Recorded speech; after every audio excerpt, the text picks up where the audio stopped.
আসসালামু আলাইকুম এভরিওয়ান, আশা করি সবাই ভালো আছেন। তো আজকে আপনাদের সাথে গরুর নেহারি রেসিপি শেয়ার করব। তো এটাকে অনেকে নেহারি, অনেকে নলা, অনেকে অনেক নামে বলে থাকে। তো আমাদের এদিকে নলাই বেশি বলা হয়। তো এখন হচ্ছে এটা আমি মেরিনেট করে নিব প্রথমে। তো এর জন্য পেঁয়াজ বাটা, রসুন বাটা, আদা বাটা, পেঁপে পেঁপে বাটা, বাদাম বাটা, টক দই এগুলো সব দিয়ে নিচ্ছি। আদা বাটাটা একটু বেশি করে দিয়েছি। তো এগুলা যত বাটা মশলা আছে সবগুলা ভালো মতো দিয়ে নিয়েছি। তো দিয়ে হচ্ছে এখন খুব ভালোভাবে এটা মাখিয়ে নিব।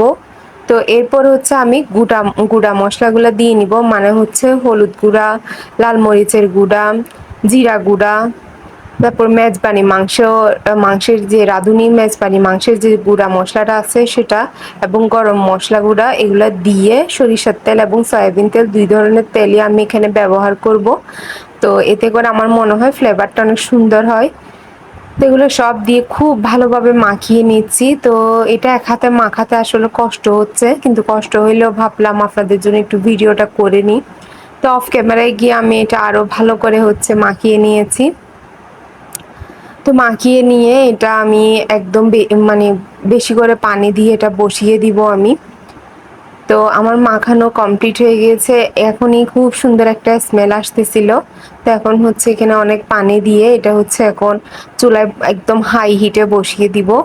তো নলাগুলো যেহেতু সিদ্ধ হতে অনেক সময় লাগে, তো হচ্ছে অনেকক্ষণ ওয়েট করার পরে তারপরে এটা হচ্ছে সিদ্ধ হয়েছিল। আমি প্রায় 4-5 ঘন্টার মতো ওগুলো সিদ্ধ করেছি, একদম সফট করে ফেলেছি। তো এখন এটা আমি একটা ছোট পাত্রে হচ্ছে শিফট করে নিয়েছি। তো এখন হচ্ছে আমি এখানে ফোড়ন দিব। এর জন্য এখানে আমি জাস্ট পেঁয়াজই নিয়েছি, আপনারা চাইলে রসুন বা জিরা এগুলোও ব্যবহার করতে পারেন। আমি জাস্ট পেঁয়াজটা দিয়ে এটা বেরেস্তা করে এটা ওখানে নলার মধ্যে দিয়ে দিব। এতে করে খুব সুন্দর একটা স্মেল আসে এবং খেতেও খুব ভালো লাগে পেঁয়াজ বেরেস্তার কারণে।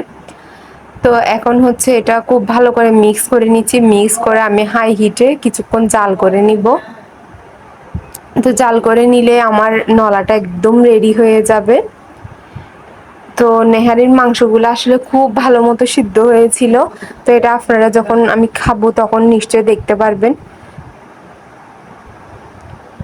তো যেটা এখন ভালো মতো হাই হিটে রান্না করে নিচ্ছি। আমার তো নেহারি খুবই পছন্দ, প্রায় সময় ক্রেভিং হয় নেহারি খাওয়ার, কিন্তু হোটেলে বা বিভিন্ন জায়গায় যে বিক্রি করে ওখানে দেখা যায় প্রায় সময় থাকে না, মাংসগুলা থাকে না, বা থাকলেও খুব কম থাকে। তো এইগুলা যেগুলা নিজেরা বাসায় করা হয় এগুলার আসলে মজাটাই আলাদা। তো রেসিপিটা আপনারা অবশ্যই ট্রাই করবেন এবং ট্রাই করে আমাকে জানাবেন কেমন হয়েছে। তো আমি এখন অল্প নিয়ে খেয়ে নিচ্ছি। খুবই মজা হয়েছে, মাশাআল্লাহ, স্মেলটা খুব সুন্দর হয়েছে। তো হচ্ছে বাসায় এভাবে নিজে রান্না করলে আসলে নিজের পছন্দ মতো কিছু জিনিস কম বেশি করে নেওয়া যায়। তো মাংসগুলো আমি ছিঁড়ছি, খুব গরম তাই ছিঁড়তে অনেক কষ্ট হচ্ছিল, তাও দেখেন খুব সহজে এগুলা ছিঁড়ে আসতেছিল, মানে এতটা সফট হয়েছে, মাশাআল্লাহ, খেতেও খুব ভালো হয়েছে। তো আপনারা কে কে নেহারি খুব পছন্দ করেন অবশ্যই কমেন্ট করবেন। আমার ভিডিওগুলো ভালো লাগলে অবশ্যই লাইক, কমেন্ট, শেয়ার করবেন। আমার